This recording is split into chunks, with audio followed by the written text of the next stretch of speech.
imminent. Le départ dans quelques secondes. À vos marques. Prêt, partez. C'est parti, let's go.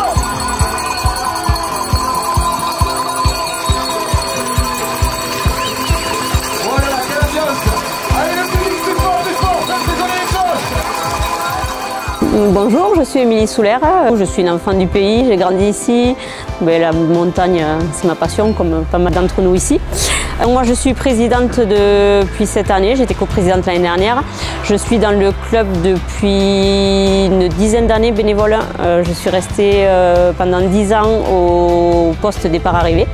Donc effectivement, on connaît notre travail et tout ça, mais après rentrer dans le bureau et vraiment dans l'organisation, ça prend une autre dimension.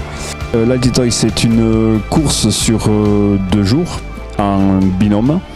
On propose, on va dire, un total de 5000 mètres de dénivelé positif sur les 2 jours.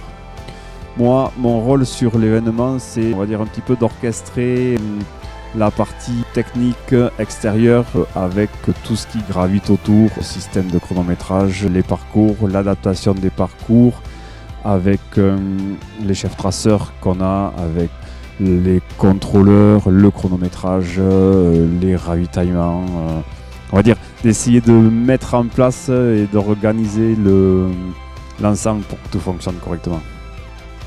On est un comité d'organisation où on est à peu près une vingtaine de personnes, donc chacun sait ce qu'il a à faire. Après, moi je bosse pas mal sur le budget, tout ce qui est financier, tout l'administratif, c'est une grosse charge quand même. Pour une association, quand on n'est pas un petit peu dans le milieu administratif, voilà, on en découvre, mais on s'en sort. Voilà. Cette année, on a à peu près 250 inscrits. C'est une année où il y en a un peu moins, mais c'est un peu la tendance nationale, on va dire. On regroupe tout le temps le même nombre de bénévoles, à peu près 200, répartis sur plusieurs postes, départ-arrivée, traceurs, contrôleurs, ensuite la base de vie, tous ceux qui s'occupent à faire les repas, tenir le bar, l'équipe des dossards, ensuite le ravitaillement, voilà, la presse, communication. Et sur le coup, on est quand même quasiment tous des bénévoles. Voilà, on n'a pas beaucoup de prestataires, mis à part le chrono, les radios, voilà, sinon on fait tout en bénévolat. On avait de jolis parcours à proposer au-dessus de la côte 1900-2000. Vendredi, veille de course, un ISO qui remonte au-dessus de 2005, trombe d'eau. Donc le manteau s'humidifie en profondeur, on va dire même jusqu'au sol. Et donc derrière, on part sur, au dernier moment, des parcours de repli.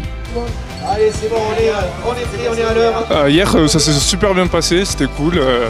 Il y avait des conditions un peu compliquées, mais aujourd'hui, avec des vraies descentes et tout, ça va le faire. Franchement, c'est cool. Dans les Pyrénées, ça fait toujours plaisir de courir dans les Pyrénées. Et donc, on se régale toujours autant. Ça, parce que je pense qu'en fait, le bénévolat, c'est une vocation. Je pense que mes parents, ils ont fait, pas forcément dans le ski d'alpinisme, mais toujours dans les comités des fêtes. Moi, j'ai commencé dans les comités des fêtes de mon village, voilà, après une association pour les enfants. Et après, tout naturellement, en fait, on se retrouve dans d'autres associations. Et puis, en fait, on essaye de...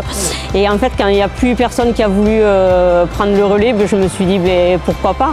C'est un sacré défi, mais j'espère le relever comme il faut. Alors, les conclusions qu'on peut tirer de ce week-end, c'est que ça a mis à rude épreuve notre réactivité et notre façon de s'adapter au dernier moment. Moi, je pense que c'est un bon exercice pour l'année prochaine au vu de notre course internationale. Alors objectif pour l'année prochaine, championnat du monde, si on est d'accord. Voilà, donc là c'est un gros défi aussi. Mémoire, je crois que la dernière fois qu'on a eu championnat du monde, il me semble que c'était en 2018. Moi j'étais juste bénévole au départ arrivé et là pour le coup c'est pas la même dimension. Ouais, on espère qu'on va arriver à relever le défi et on espère que les bénévoles seront là et que tout le monde nous accompagnera, les institutions, les partenaires. Voilà. On a depuis l'année dernière un nouveau partenaire, le sponsor principal qui est Millet, et je le remercie vraiment pour d'être avec nous et de nous soutenir parce que c'est vraiment, ils sont géniaux en fait, il n'y a pas d'autre mot à dire. C'est super, ça se passe très très bien. Les conditions étaient vraiment pas faciles, pour les organisateurs aussi, et les parcours étaient... ils ont fait ce qu'ils ont pu. Sur piste, c'était pas génial, mais dès qu'ils ont pu aller en hors-piste, on a retrouvé du vrai ski alpinisme, et c'est là où on a pu aussi tirer notre épingle, je pense. Mais le bilan, il est vraiment pas mal. Bon, le temps n'a pas été forcément avec nous, mais on a su s'adapter. Les coureurs sont ravis, apparemment. C'est les bons retours qu'on a, les bénévoles sont contents. On est fiers de cette édition. Voilà. Franchement, ça fait très longtemps qu'on se dit qu'on aimerait la gagner, parce que c'est une grosse course ici dans les Pyrénées, on vient des Pyrénées, donc ça fait toujours plaisir de gagner entre guillemets à la maison. Bon, c'est à 4 heures de route de la maison, mais ça fait partie des courses historiques ici, donc c'est vraiment génial de la gagner, quoi.